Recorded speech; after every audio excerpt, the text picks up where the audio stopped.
Сохранить память для потомков и воздать дань уважения погибшему. На открытии мемориальной доски в память об Исламе Барханоеве собрались не только близкие и родные бойца, но и представители военного комиссариата и учителя. Ислам Барханоев погиб на Донбассе в конце февраля. До своего 28-летия он не дожил всего 4 дня. В первый день специальной военной операции Барханоев оказался на передовой, в самой гуще боевых действий. Исполнял воинский долг, был верен присяге, прикрывал отход товарищей. И получилось так, что погиб, не услышал. Как это все случилось, я не могу знать, потому что мы разминулись на разных направлениях, зажали в полукольцо, получается, отбивались как могли. Но никто не думал, что вот так вот получится. За мужество, отвагу и самоотверженность, проявленные при исполнении воинского долга, Ислам Барханоев награжден орденом мужества посмертно. Донбассе бейн болч наха цар Увекович де тахну вейхун хацуз вашакетр сабаханды вепачавхун тхун поручениями районной хакмышты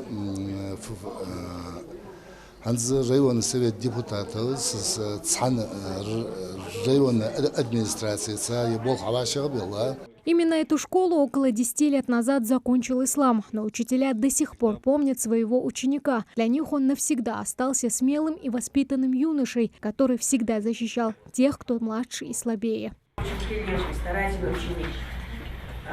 Он уважал старших, был надежным товарищем для своих одноклассников. И в нем очень остро было развито чувство справедливости. Может быть, именно поэтому он не отправился защищать интересы своей страны.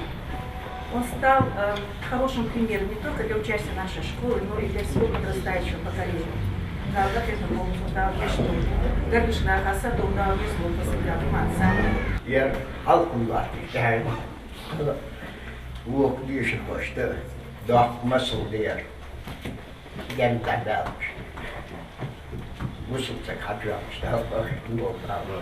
Старший сержант Ислам Барханоев был заместителем командира взвода гранатометного отделения огневой поддержки 3-й мотострелковой роты, дислоцирующейся в Ленинградской области. Родные говорят, его с детства тянуло в военное дело.